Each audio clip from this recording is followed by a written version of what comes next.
je m'appelle Lynn Herst, j'ai 21 ans, je suis en master migration à Poitiers. Je suis partie à Bucarest en Roumanie, je suis partie avec le programme Erasmus.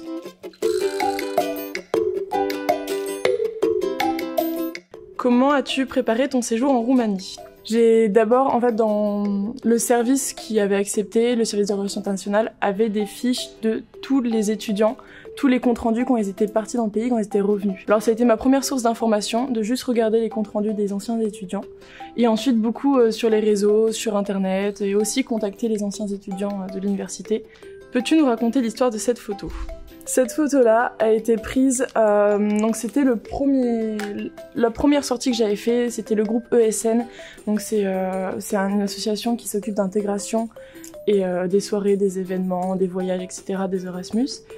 C'était leur première soirée, donc j'étais toute stressée, je connaissais personne, je venais d'arriver dans le pays, et j'ai eu le courage de demander à la fille devant moi quelle bière elle prenait au bar parce que je comprenais pas le menu.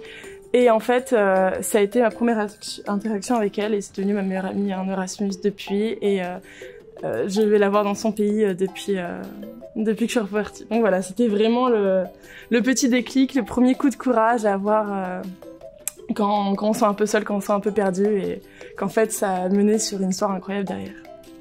Qu'est-ce qui t'a le plus surprise à ton arrivée à Bucarest? Alors pour moi, ça a été vraiment l'architecture.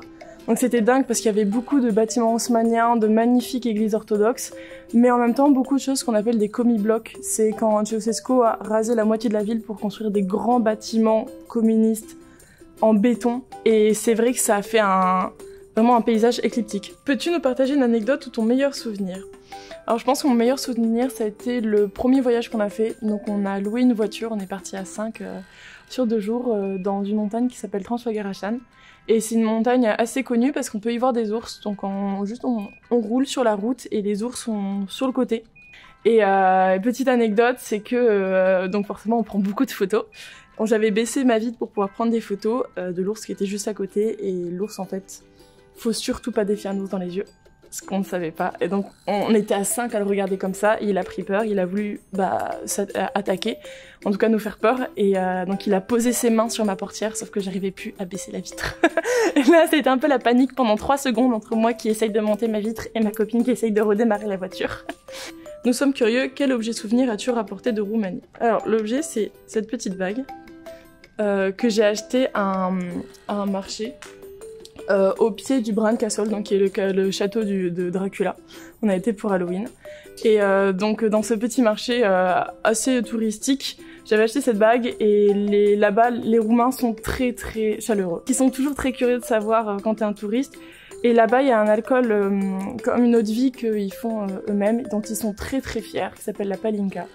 Et en fait, ils nous le font goûter. Ils les font chez eux et ils adorent le faire partager et montrer ce qu'ils savent faire. Et donc du coup, on nous a partagé cet alcool comme ça, avec moi et mes amis, sur le bord du marché, au pied du château.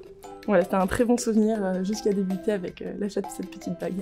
Et la vie sur le campus, quelle différence avec le système universitaire français? Alors moi c'était un peu particulier parce que l'université était assez excentrée du centre-ville et comme c'était un peu après le Covid, il y avait encore le fait de faire des cours en visio qui était assez facile et les profs pouvaient préférer ça parce que des fois pour eux aussi c'était compliqué d'aller dans le campus. Donc la plupart de mes cours étaient en visio. Le plus gros changement aussi c'est qu'il y a énormément de travail perso, donc des recherches à faire personnellement et des papiers à écrire soi-même et il y a beaucoup moins de cours magistraux comme nous on pourrait avoir en France. C'est beaucoup plus centré sur des TD, en tout cas dans cette université. Qu'est-ce qui te manque le plus depuis ton retour? Alors à part mes amis, je dirais que c'est surtout la nature, je pense. Ici j'avais l'habitude d'habiter dans des villes, mais en Roumanie c'est tellement vaste, la nature est vraiment à couper le souffle. Il y a des montagnes magnifiques, il y a des plaines magnifiques. C'est vraiment, c'est très paisible et super bien protégé. C'est très beau. En 3 mots, comment qualifierais-tu ta mobilité? Alors, je pense que le premier, ça serait vraiment découverte et liberté. Et ensuite, apprentissage, je pense, parce que on doit toujours apprendre et c'est vraiment quand on rentre là-bas, on fait que ça, on fait que d'apprendre. Que ce soit la langue, les coutumes, on fait que d'apprendre.